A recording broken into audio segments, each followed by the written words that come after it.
Ninguna cultura originaria de Latinoamérica ha dejado tantos testimonios concretos como los mayas.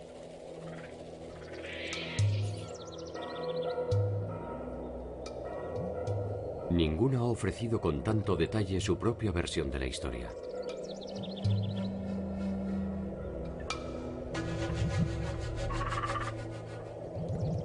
Ninguna ha determinado con tanta minuciosidad el día en que su tiempo empezó a transcurrir.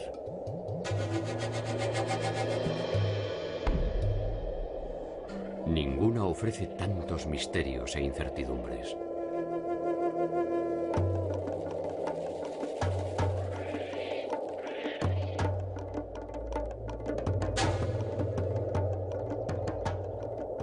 ¿Son los mayas aquellos que dejaron atrás su vida campesina para sembrar su entorno de ciudades deslumbrantes?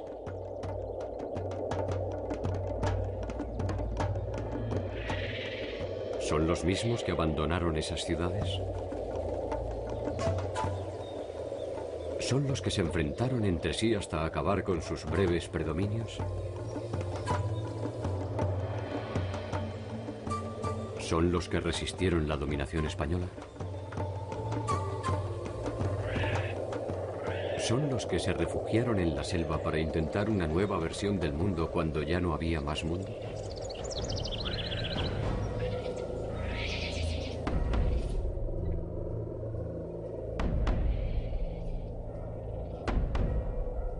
La larga historia de los mayas está plagada de finales.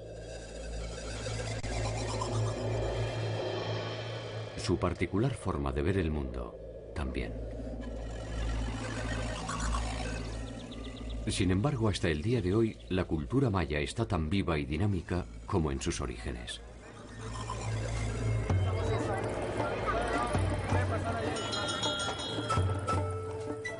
Saber quiénes son y de qué forma entienden su pertenencia común es una tarea que desemboca tarde o temprano en sus sistemas numéricos y calendarios. Sus estudios astronómicos, sus producciones arquitectónicas y sus obras de arte.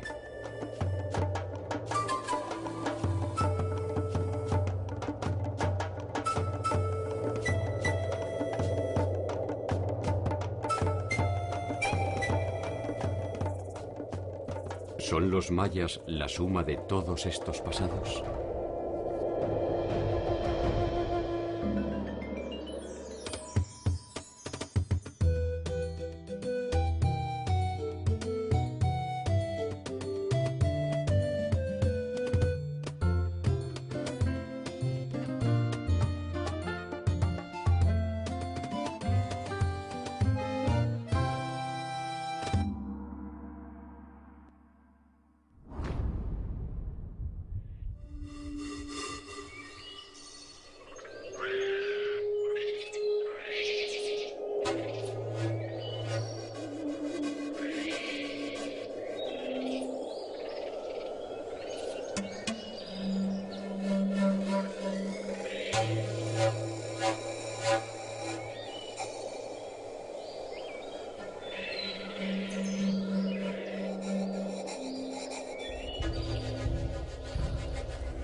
El llamado mundo maya es en realidad un conglomerado de mundos.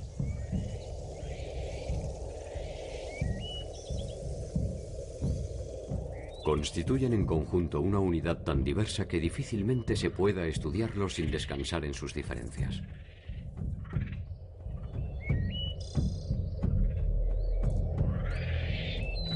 Las particularidades que los unen, el idioma, la manera de entender el mundo y hasta su territorio, terminan tarde o temprano por encontrar en cada una de las ciudades una cualidad distintiva que los separa.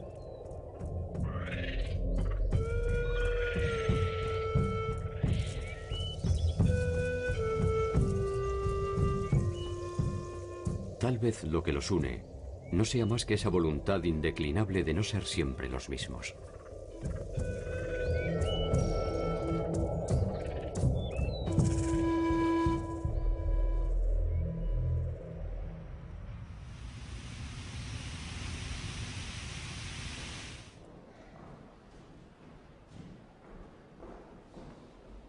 La cultura maya se desarrolló en un vasto territorio que ocupa los actuales estados de Yucatán, Campeche, Quintana Roo, Tabasco y Chiapas de la República Mexicana, así como todo el territorio de Belice, la República de Guatemala, una parte de Honduras y una parte de El Salvador. Desde ahí, esta cultura irradió por este vasto territorio, dando desarrollos regionales, locales, que de alguna manera conforman este mosaico cultural del área maya.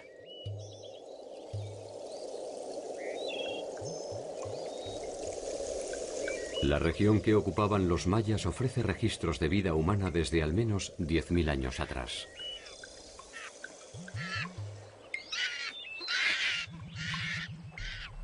El Petén, Yucatán y el sur de Chiapas ofrecen evidencia de asentamientos humanos que ya cultivaban el maíz desde 5.000 a 6.000 años antes de Cristo.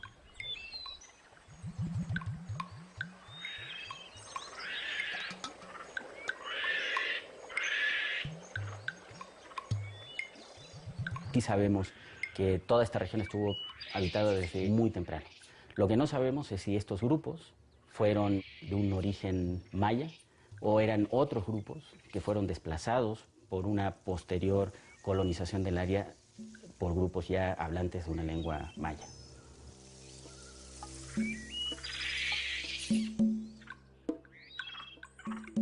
Los primeros indicios de una cultura material que pudiéramos establecer o estar más o menos seguros de que pertenecen a la cultura maya son mucho más recientes. Estamos hablando más o menos del 1200 antes de Cristo.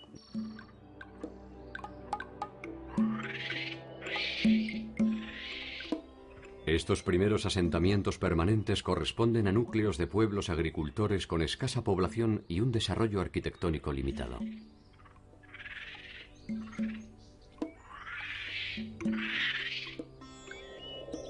Hacia el año 200, estos inicios modestos habrán de transformarse en grandes centros urbanos con una alta densidad de población.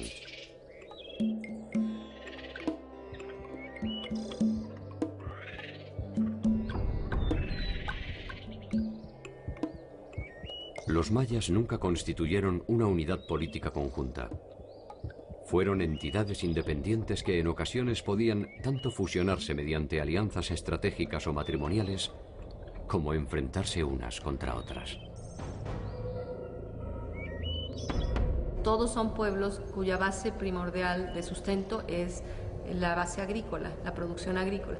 Entonces, estos pueblos van a generar culturas con diferencias regionales, con preferencias por ciertos materiales, con inclinaciones en ciertos aspectos de la vida muy diferenciables, pero con una cultura común, que es la que conocemos como mesoamericana.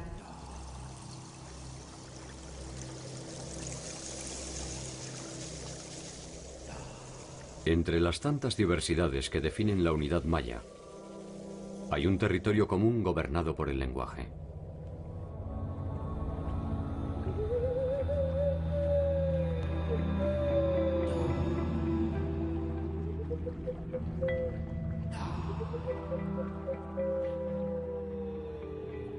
En la actualidad son 31 lenguas las que conforman la familia lingüística maya. De estas 31 lenguas, solamente 2 son lenguas muertas. Las otras 29 lenguas son lenguas vivas que se siguen utilizando como el principal medio de comunicación entre estos pueblos. Los mayas, sin duda, es el pueblo con mayor mensajes gráficos de toda Mesoamérica. No solo conforme con las imágenes, idearon todo un sistema de escritura donde nos quedan los datos de entronizaciones, guerras, alianzas matrimoniales, ritos, sacrificios que llevaban a cabo estas sociedades.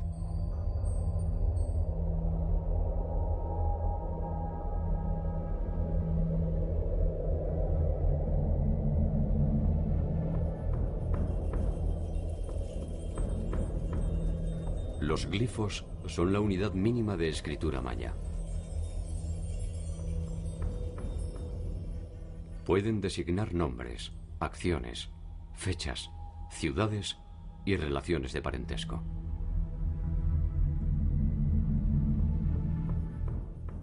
constituyen un sistema que permite escribir diferentes palabras mediante su combinación.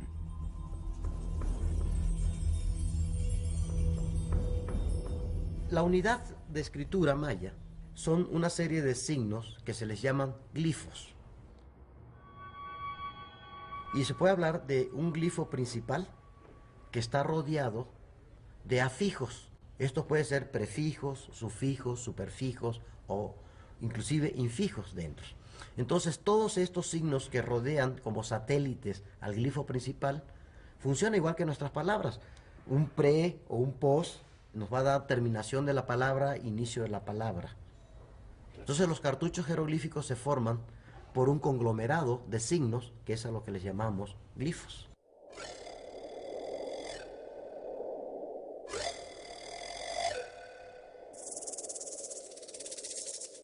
Con este sistema pudieron escribir todo lo que podían hablar, no tuvieron ninguna limitación de expresión.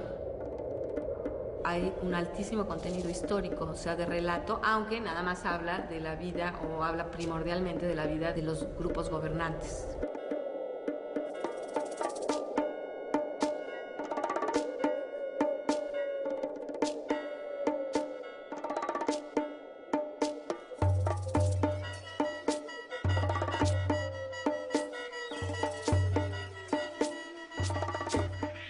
Durante mucho tiempo se pensó que las ciudades mayas eran centros de carácter ceremonial y cívico,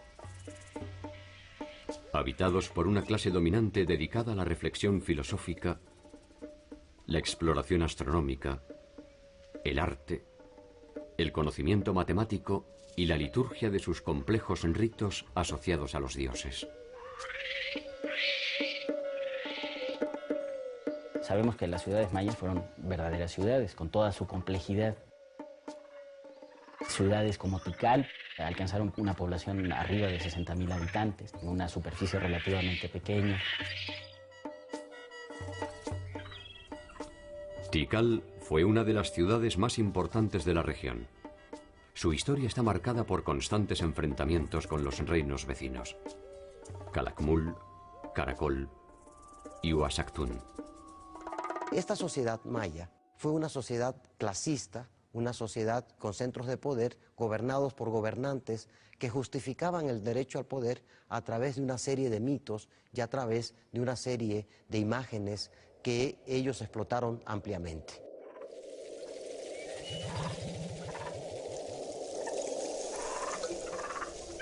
A medida que el poder de Tikal se expandía por la región, sus relaciones comerciales y políticas se extendieron y no tardaron en encontrarse con otro complejo centro de poder: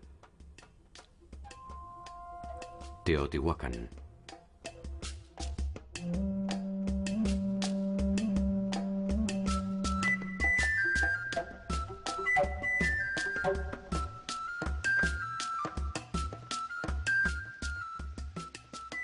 Teotihuacán fue un conglomerado cosmopolita que albergó a pueblos de casi todas las regiones del México antiguo.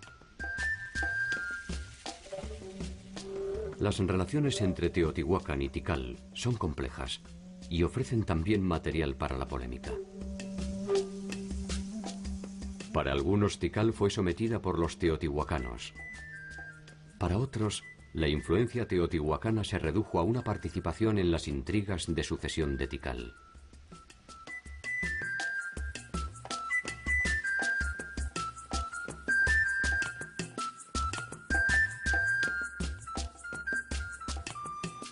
Fiel testimonio de la importancia que Teotihuacán tuvo en todo el ámbito mesoamericano es esta estela, la estela 31 de Tikal, Guatemala. La estela 31 nos permite reconstruir eventos trascendentes que intentan explicar estas relaciones. En el frente nos muestra el gobernante Siyah Chancahuil. Este gobernante, al parecer, es hijo de padre teotihuacano. Vemos a este personaje ricamente ataviado con todos los elementos que caracterizan a un gobernante maya. Este monumento nos muestra las injerencias que Teotihuacán tuvo en los gobiernos del área maya. ya que el personaje del frente, totalmente maya, contrasta con los dos personajes localizados a ambos lados de la estela, con atavíos típicamente teotihuacanos. Uno se ve con un gran tocado de lo que es la serpiente de Quetzalcóatl. Lleva en la mano un lanzadardos y por la parte posterior un escudo, y el texto jeroglífico registra el nombre, Yash Nun Ain. Ahora sabemos que es el primer cocodrilo primordial. Este personaje teotihuacano es el padre de Siyaki Ancawil, al que se conoce como Nariz Ganchuda. Esta dinastía gobernará hasta cerca del año 400, cuando llega al poder Siyak Chan.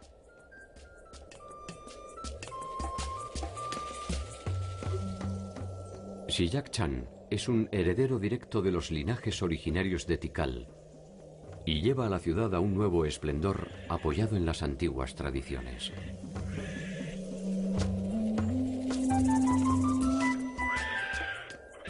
La política, la religión e incluso la vestimenta de sus gobernantes vuelven a beber en las raíces mayas.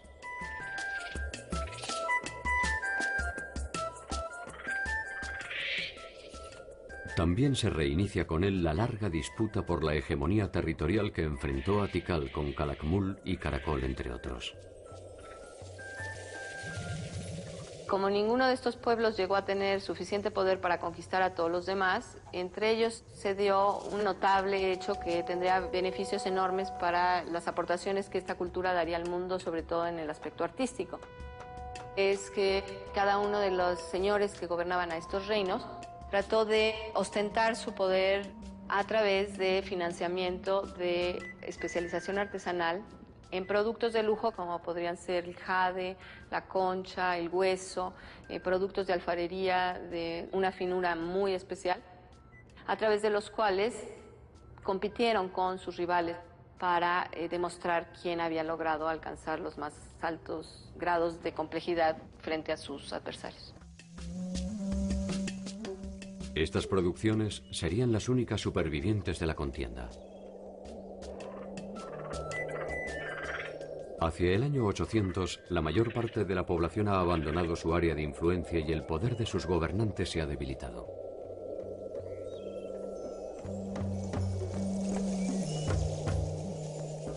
A principios del 900, la ciudad que conoció la suma de todos los saberes es definitivamente abandonada.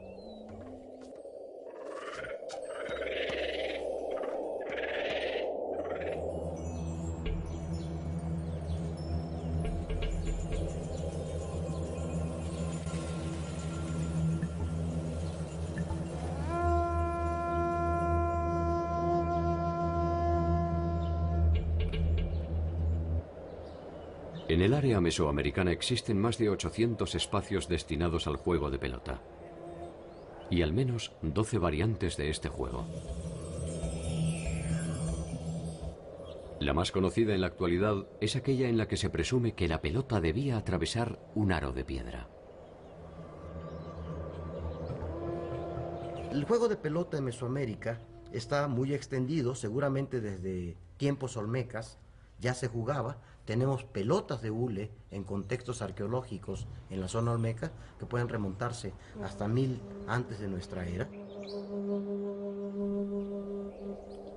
Las canchas de pelota están compuestas por dos edificios paralelos que delimitan un patio central, orientado generalmente de norte a sur, de manera tal que los equipos que se enfrentan lo hacen en dirección este-oeste. El sol salía en uno de sus extremos y se ponía en el contrario.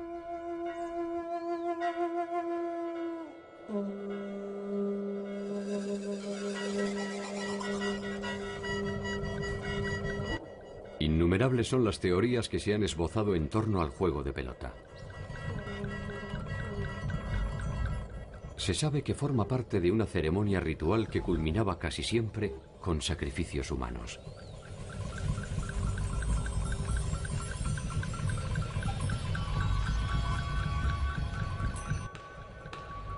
Una de las fuentes que nos permitió acceder al conocimiento de este juego se encuentra en uno de los libros emblemáticos de la cultura maya, el Popol Vuh.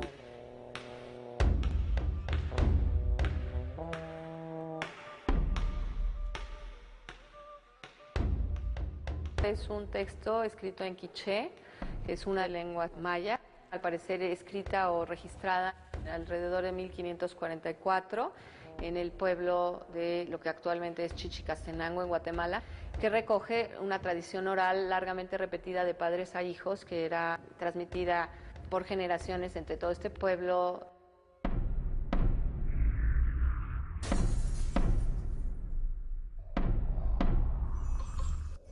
El Popol Vuh está dividido en 3 partes. La primera de ellas es la que se refiere a la cosmogonía del mundo maya, fundamentalmente a la creación del mundo y las cosas sobre la tierra.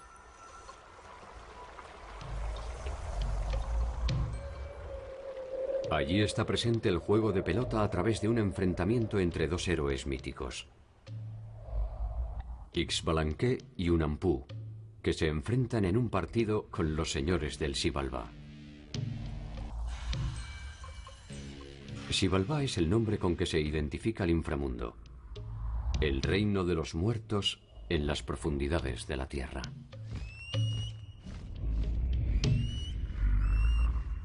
Esto va a ser muy interesante porque la mayoría de las canchas de juegos de pelota en Mesoamérica están abajo. Nunca van a encontrar una cancha de juego de pelota arriba, porque jugar a la pelota es como bajar al inframundo.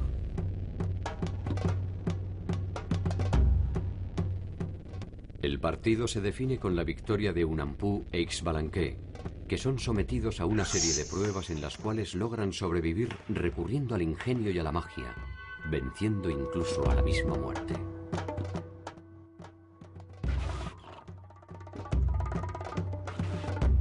Después de varios días, Unampu e Ixbalanque aparecieron convertidos en peces y luego se transformaron en hombres pobres que hacían grandes prodigios. Se mataban uno al otro y se resucitaban. ¡Qué asombroso! Sacrifíquennos a nosotros también. Sacrifiquémoslos, pero no los resucitemos. Y así fueron vencidos para siempre los señores de Xibalbá.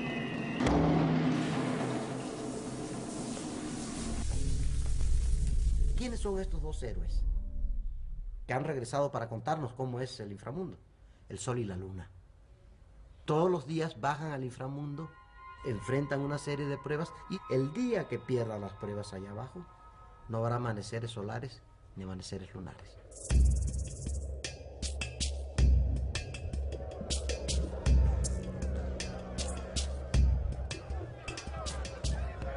El juego de pelota tiene una importancia ritual.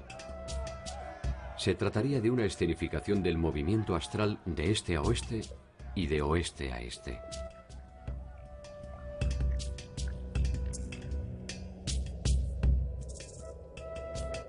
Numerosas imágenes lo asocian al rito de decapitación. Y la gesta de Ixbalanque y Unampu ha llevado a pensar que la victoria era coronada con la muerte.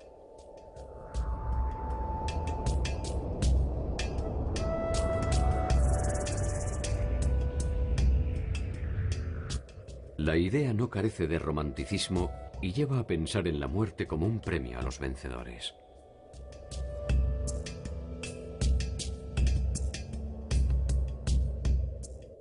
El dilema en torno a quiénes eran los sacrificados resulta trascendente porque compromete una visión a propósito de la delgada línea que separa la vida y la muerte en la concepción maya.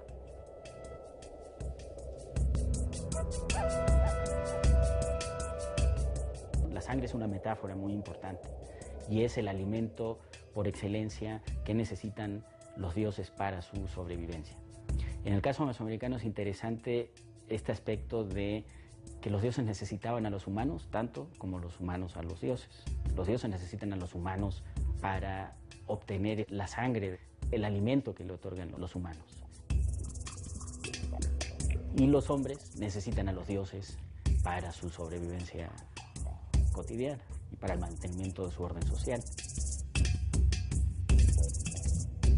El pueblo mesoamericano, a diferencia de esta idea cristiana de que el bien supremo está después de la muerte, para ellos el bien supremo era estar vivo. La muerte era un castigo de los dioses. Nadie se quería morir. Es falso que todo el mundo quería morirse.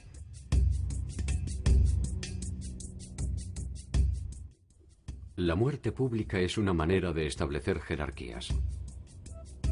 El que mata y el que muere.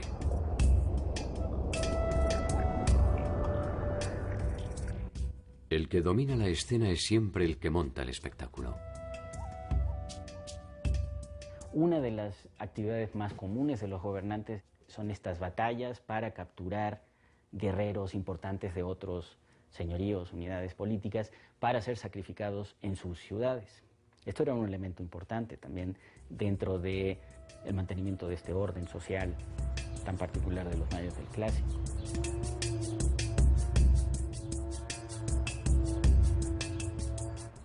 Muerte y espectáculo. Esta conjunción no ha perdido sus efectos. El circo romano, las ejecuciones públicas, las corridas de toros y el renovado ritual de la muerte impúdica al que nos convocan diariamente las pantallas de televisión. Eran espectáculos masivos donde se combinaban aspectos rituales, por ejemplo, ciertas épocas, ciertos momentos en el calendario ritual anual para celebrar eventos circunstanciales, una gran victoria, por ejemplo, sobre un enemigo determinado, y también servían para propiciar el beneplácito o el interés de los dioses protectores de esa comunidad.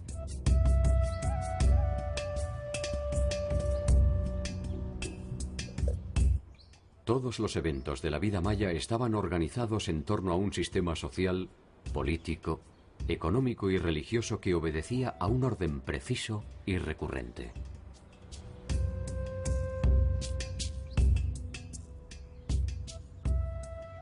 Un orden que podía ser registrado cronológicamente mediante un mecanismo tan sofisticado como imaginativo. Todos los pueblos mesoamericanos compartieron un mismo sistema de registro y ordenamiento del tiempo a través del manejo de dos calendarios, que toman nombres distintos de acuerdo a las culturas, pero que funcionan de igual manera.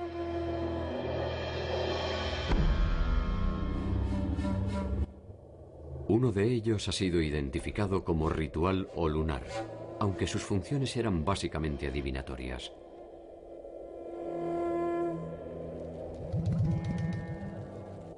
Estaba compuesto por 260 días, divididos en 13 segmentos de 20 días. El calendario de 260 días es un calendario que no tiene un referente astronómico. No se sabe realmente qué representa. Lo interesante del calendario ritual o religioso es que servía para darle nombre a las personas. Pero también algo interesante era tu sino, tu destino. Era como una especie de zodiaco. Y de acuerdo al nombre numeral y el nombre del día, podían decir si su destino era bueno o mal. Incluso las fuentes españolas registran que a veces se hacían trampas cuando el niño había nacido en un día muy malo. Los sacerdotes trataban de convencer a los padres de darle otro nombre calendárico, de manera que tal vez podían despistar al destino.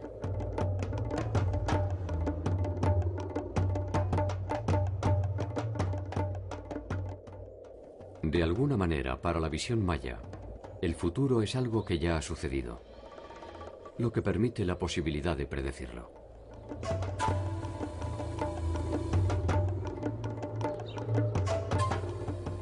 El tiempo forma parte de un ciclo que se repite, y la regularidad en la trayectoria de sus astros confirma esa recurrencia.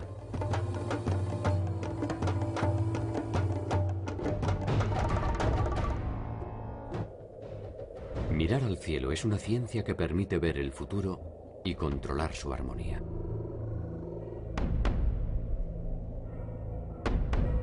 Este calendario era combinado con otro calendario que es el calendario solar.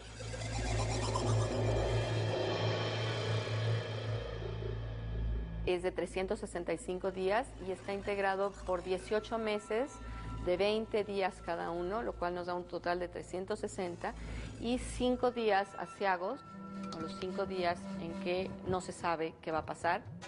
Nada más es para cumplir el ciclo solar y que el Sol vuelva a salir en la misma posición al inicio del siguiente ciclo.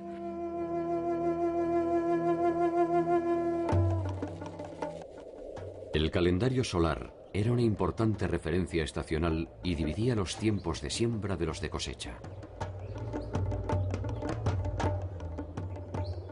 Los tiempos de paz de los de guerra. La combinación de ambos calendarios ofrecía una inusual relación temporal. El nombre del día en el calendario de 260 y el nombre del día en el calendario de 365 se combinaban, y para que volviera a coincidir el mismo nombre del día en los dos calendarios, ocurrían 52 años solares. Cuando se cumplían estos 52 años, dicen las fuentes, se apagaban todos los fuegos y se encendía un fuego nuevo.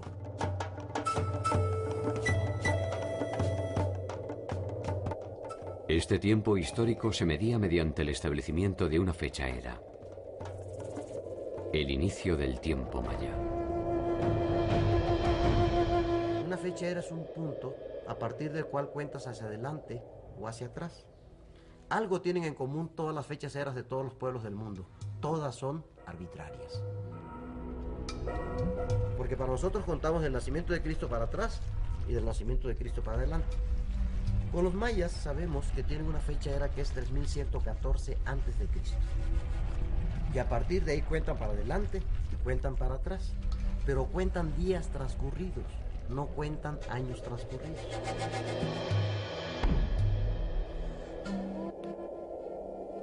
Esta posibilidad de otorgar al tiempo un carácter lineal se basa en un concepto matemático desconocido por la mayor parte del mundo cuando ya era utilizado por los mayas. La noción del cero.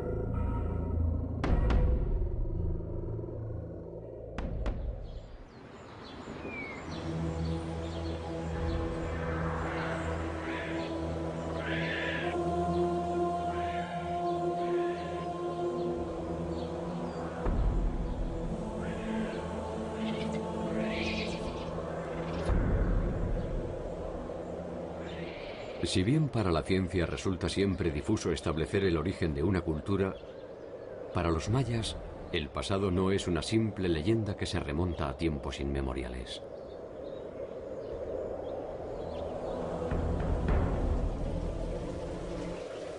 Su historia tiene un inicio mediante una fecha cierta, que fue rigurosamente documentada gracias a uno de los sistemas numéricos más complejos de la historia de la humanidad.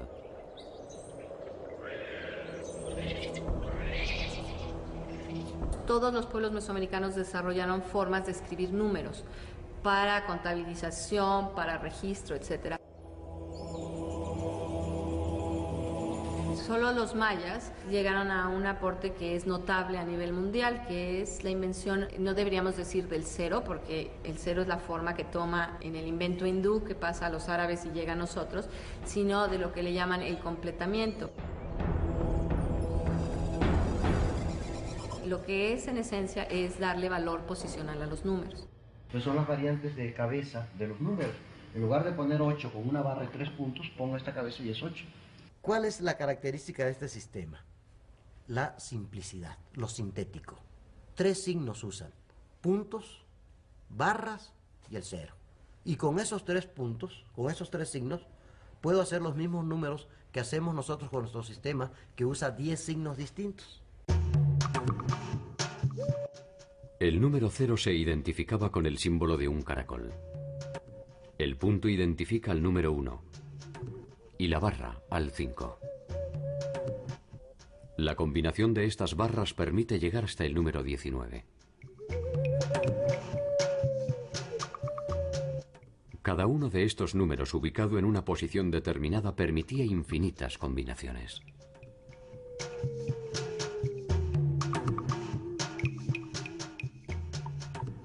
Estas construcciones científicas demuestran la sofisticación de la sociedad maya.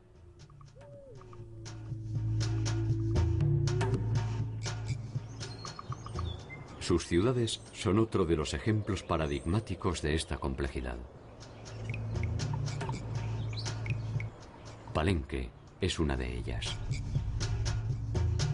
Dentro de la pléyade de sitios que existen en el área maya, Palenque juega sin duda un papel importante, porque esta ciudad, que no tuvo una duración de más de 200 años, se consolidó gracias al reinado del gobernante llamado Kinich Jau Pakal.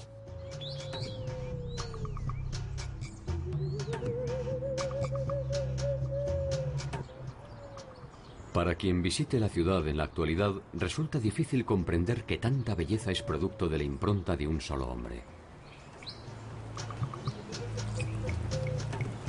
Kinich Hanap Pakal tomó el poder a los 12 años y creó una ciudad vasta en conocimientos, quizás de todas las ciudades del área maya. Los textos más largos donde tenemos mayor literatura es en Palenque. El reino de Pakal duró por lo menos 2 veces y media lo que es el promedio de vida de un habitante común de la ciudad de Palenque. Toda su primera parte de su gobierno estuvo dedicado a la reconstrucción de su ciudad, a expandir el prestigio de su ciudad, a reconstruir las redes sociales destruidas por este momento delicado en su historia, y por lo tanto es un gran arquitecto, un gran innovador en el aspecto arquitectónico.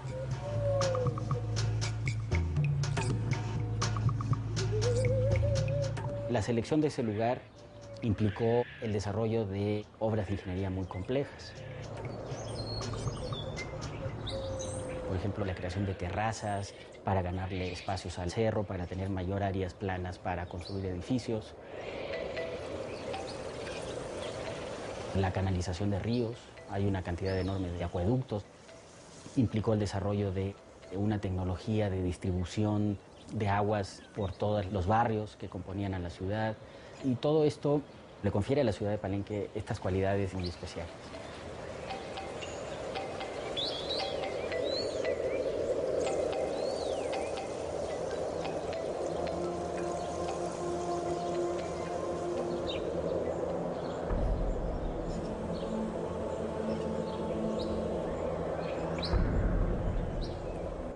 El templo de las inscripciones es la morada final de Pakal. Él mismo construyó ese templo para el tiempo posterior a su vida terrena.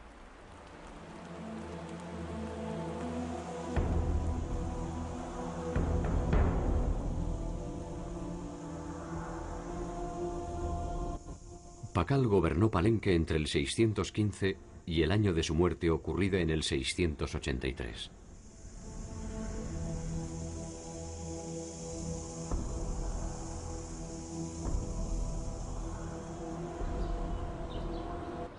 Aún después de su muerte, el templo siguió cumpliendo sus funciones y los gobernantes lo utilizaban para tomar contacto con el líder que recuperó el culto a los antepasados y profundizó la liturgia de los ritos funerarios.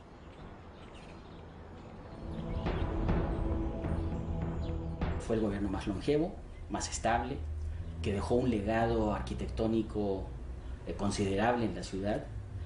Conocemos de la historia anterior de Palenque solamente por los textos que escribió Pakal y sus sucesores.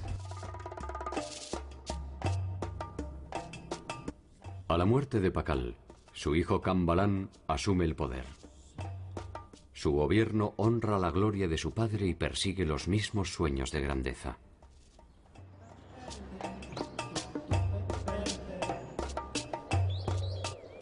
Intensifica las construcciones, multiplica la escritura de textos históricos y míticos, consolida su hegemonía territorial y reafirma las bases dinásticas que regirán Palenque hasta más allá del 800, cuando la ciudad es abandonada.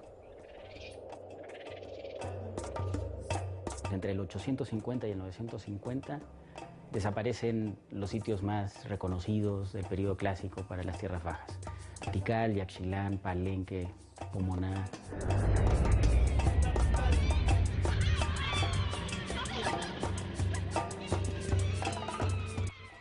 El llamado colapso maya aún despierta inquietudes y discusiones.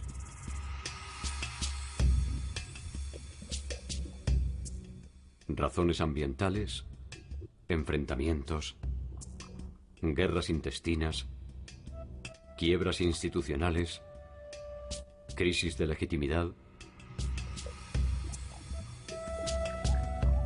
Cualquiera de estas razones, o la suma de todas ellas, dieron por tierra con un complejo sistema que pareció perder la esencia de su funcionamiento.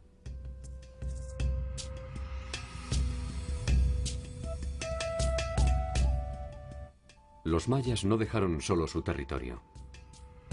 Abandonaron una concepción política y los gobernantes dinásticos prácticamente desaparecieron, dando lugar a jefes regionales sostenidos por las alianzas políticas o juegos de poder.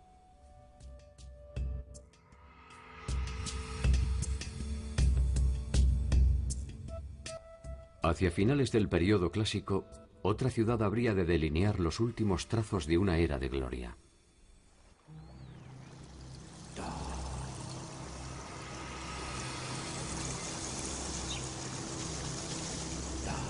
Chichén Itzá, la capital del norte de la península de Yucatán, ejerció un poder muy fuerte porque logró concentrar inclusive productos que venían desde Colombia, desde Costa Rica y desde Panamá.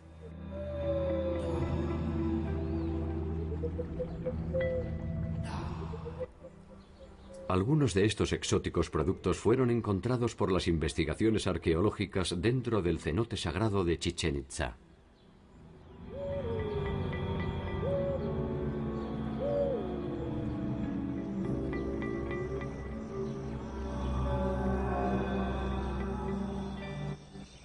Como toda sociedad sustentada por la actividad agrícola, la importancia del agua resultó trascendental para los mayas.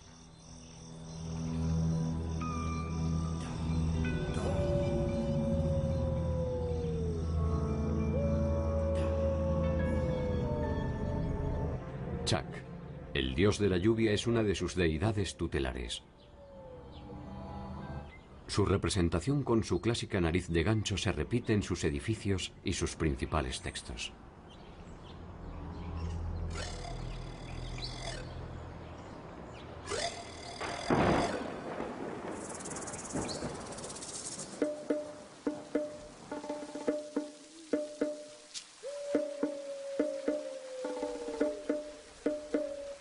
Los llamados cenotes eran reservorios de agua de lluvia que se utilizaban con fines prácticos de subsistencia.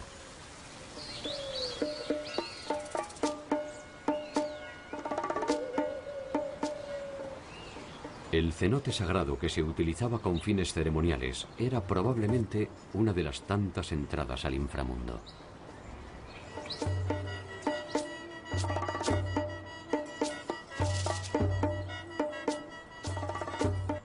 En su interior se han encontrado gran variedad de objetos y ofrendas, incluso restos humanos que permiten presumir que se utilizaban para realizar sacrificios, como lo refieren algunos cronistas de Indias.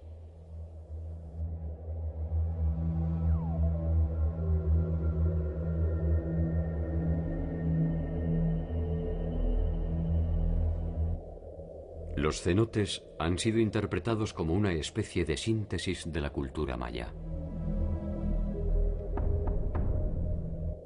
Allí, como en cada uno de sus indicios de piedra, de cerámica o de papel, se concentran sentidos profundos, profanos y productivos. Cuando los arqueólogos excavamos en una tumba en el área maya, encontramos representados en esta tumba casi todo el plano de Mesoamérica. Podemos encontrar productos que vienen de diferentes áreas muy lejanas. Obviamente, el comercio no es solo el transporte de objetos preciados. También a través del comercio se moviliza gente, se movilizan ideas. El concepto de Mesoamérica es eso, es esa rica combinación de contactos económicos, sociales, demográficos. Hacia finales del primer milenio, Chichén Itzá, la capital de los Itzáes, es la ciudad más importante del norte de Yucatán. Sus edificaciones poseen una belleza y armonía singulares, y el complejo piramidal del castillo es hasta el día de hoy una de las edificaciones más significativas de la cultura.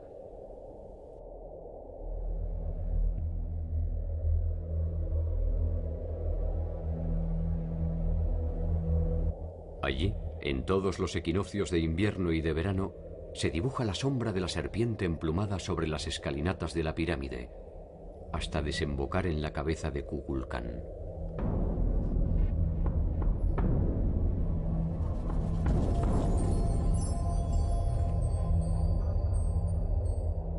Chichén también se caracteriza por tener un contacto con grupos procedentes del altiplano central, del centro de México, los llamados toltecas, y crearon una cultura híbrida, donde vemos elementos mayas, pero también elementos del altiplano central. Aparentemente, de esta interacción entre itzáes y toltecas es de donde los primeros adoptan el culto a Quetzalcóatl, al que llaman Kukulcán.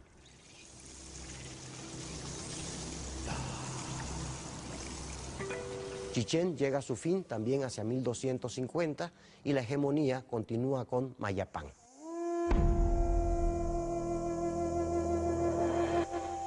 Uxmal, Mayapán y Chichén Itzá se agrupan en una alianza conocida como la Liga de Mayapán, que extenderá su predominio hasta el siglo XIII.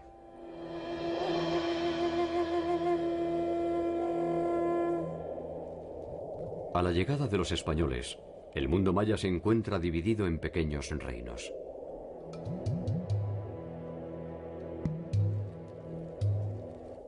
La Liga de Mayapán se ha disgregado y caciqueles y quichés disputan los retazos del tiempo pasado. Pese a la férrea resistencia, los quichés son derrotados, y más tarde corren la misma suerte los caciqueles.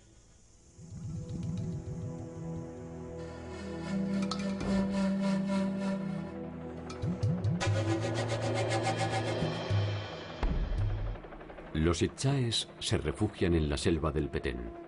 Desde allí iniciarán una nueva era. La huida se transforma en una estrategia contra la dominación colonial. Los itzáes se hacen invisibles. Van y vienen desde los pueblos conquistados hacia su nueva capital, Tayasal.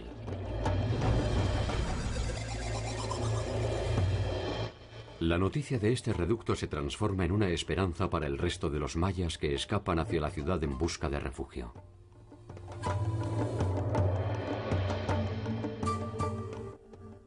Los itzáes los reciben a cambio de su subordinación. El sueño tendrá un final cuando los españoles deciden la toma de Tayasal hacia 1697.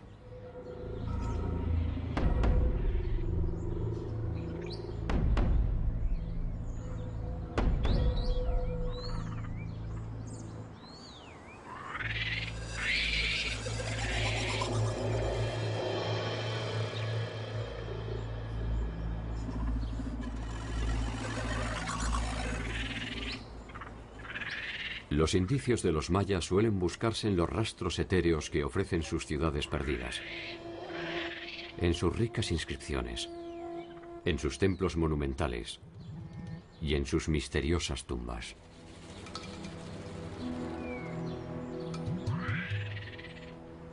Sin embargo, la búsqueda resulta siempre infructuosa.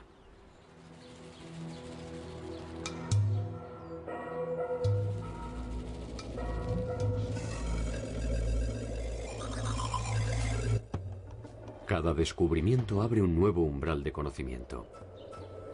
Y el legado maya vuelve a replantearse.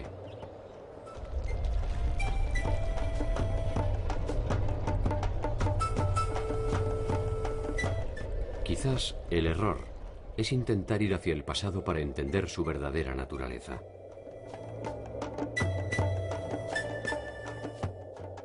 Quizás solo sea necesario esperar que la rueda de su tiempo vuelva a pasar frente a nosotros y nos permita entender que resulta inútil ir en busca de aquello que jamás estuvo perdido.